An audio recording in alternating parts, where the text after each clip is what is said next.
Welcome back to The Explainer. Today, we're diving into something really fascinating, a 2006 philosophical text by deformed Buddha called Transcendence and Resurrection in Love. We're going to unpack the author's incredibly unique framework for spiritual ascension. And what's really cool about this text is how it weaves together the physical rules of nature, macroeconomics, and deep human psychology to explain exactly how a person can elevate their state of consciousness.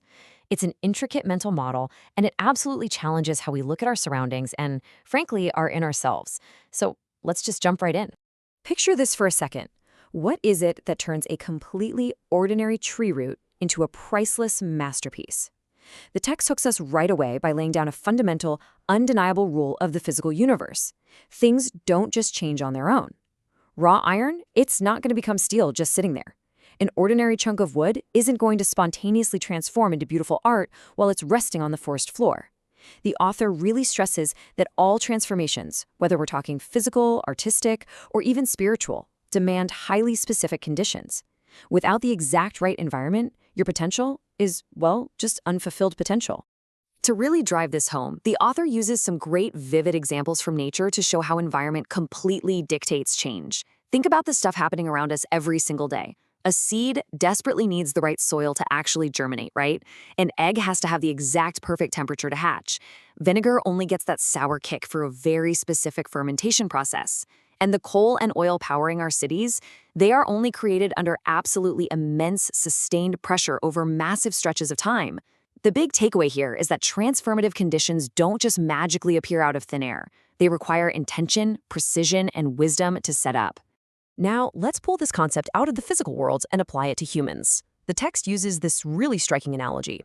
Imagine a, quote, country bumpkin right before they move to a massive, bustling city. Now, contrast that exact same person after they've been studying and living in that big city for 4 years. The outward transformation is going to be drastic, right? Their vocabulary, their habits, their whole vibe.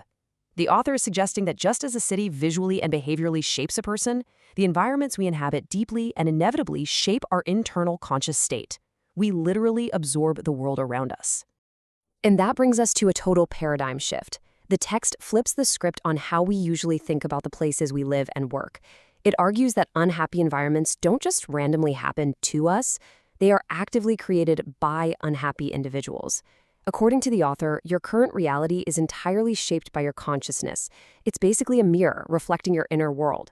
So if you want to experience genuine freedom and joy out there in the real world, the text says you have to cultivate a consciousness of freedom and joy internally first. You can't build a happy environment without a happy mind. To really break down this internal state, the author brings in this huge, macro-level analogy. We're talking comparing the economic development of nations, specifically pointing to the US, China, and Zimbabwe, directly to the quality of life of an individual human being. It's a massive scale comparison, but it actually works perfectly. The argument is that a nation's prosperity isn't just about its history or geography, it's driven by its management structure.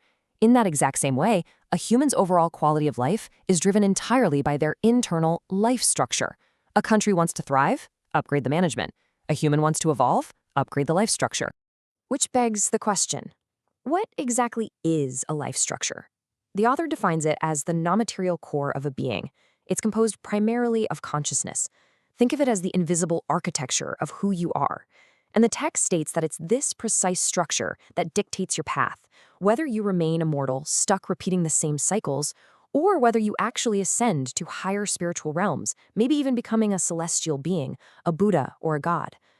Just like a nation meticulously cultivates its culture to improve, a person has to meticulously cultivate their consciousness to upgrade their life structure. Okay, so if consciousness is the main building block, what's it actually made of? What's the fuel running the engine? Well, according to the text, the absolute climax of this whole philosophy, the massive, non-negotiable core ingredient for advanced life consciousness is love. But the source is clear that if you want to cultivate an advanced life structure capable of transcending ordinary existence, love can't just be some fleeting emotion. It has to be the overwhelming, driving element embedded deep within your consciousness. It is the primary fuel for spiritual ascension. The text actually proposes a direct, measurable correlation here. The higher the life form, the greater the content of love in its consciousness. And conversely, lower life forms have a distinctly lower content of love. To put this into relatable, everyday terms, the author asks us to do a simple thought experiment. Compare a truly happy family to a deeply unhappy one. The text suggests that if you strip away all the other variables, money, location, whatever, you'll find that the unhappy families fundamentally lack love at their core, while the happy ones are just brimming with it. Love is the ultimate metric for elevation. So where is this all going? If you successfully elevate your life structure through this intense cultivation of love, what's the destination? The text actually maps out specific, higher spiritual realms you can theoretically ascend to. It's a progression. It starts with a realm called the 1,000-year world. From there, you can move up to the 10,000-year world, and it ultimately culminates in what the author calls the Celestial Islands continent of the Elysium world. That is presented as the supreme, ultimate destination for a fully upgraded, love-filled consciousness. But we have to circle back to that fundamental rule from the very beginning. Raw iron cannot become steel on its own. The text makes it clear that ascending to these celestial realms requires two highly specific conditions. Number one, you need a guide. And number two, you need the atmosphere created by collective efforts. The author notes that you're probably not going to just stumble across these conditions in everyday society. Instead, the text points to a specific group or environment called Lifechanyuan, describing it as a community completely intentionally designed to foster these exact celestial states. And there's a pretty stern warning here about trying to go at this alone. The author writes, and I quote, "Even a swan egg or the seed of a towering tree will perish and dry out under the sun without suitable temperature and soil." Let that sink in. You could have unimaginable spiritual potential. You could literally be the seed of a towering tree. But without the proper cultivated environment, which the text identifies as Lifechanyuan, all that incredible potential is just going to dry up and perish. Your environment isn't just a nice bonus. It is absolutely everything. What I find really interesting is how this philosophy grounds such lofty spiritual ideas right back into our daily reality. It's not actually about obsessing over that final celestial finish line. The author says what matters is the process, as practicing love lies in the process, not in the result. Without the process, there will be no result. It's a great reminder. True value is placed on the granular, minute-by-minute action of participating in love. It's the daily reps. Upgrading your consciousness is all about the journey of acting lovingly, not just waiting for the final reward. This sets up a really stark contrast in the text. On one hand, you have the secular world. The author describes this as a place where love is scarce, meaning it's incredibly difficult to practice love without hitting constant friction and pushback.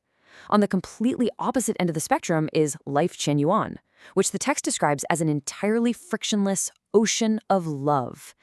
The argument here is simply that because the secular world is so hostile to this kind of conscious cultivation, finding a curated, supportive environment is the most logical, effective way to actually upgrade your life structure. So this leaves us with a pretty massive question to think about. Look at the rooms you sit in, the city you live in, the people you talk to every day. How is your current environment shaping your life structure right this second? If the author is right, and an ordinary piece of wood needs a master artist to become a masterpiece, well, what kind of soil are you planted in? And is it actually helping, or is it hindering your daily capacity to practice love? Thanks so much for joining me for this explainer. Keep questioning, keep learning, and I'll catch you next time.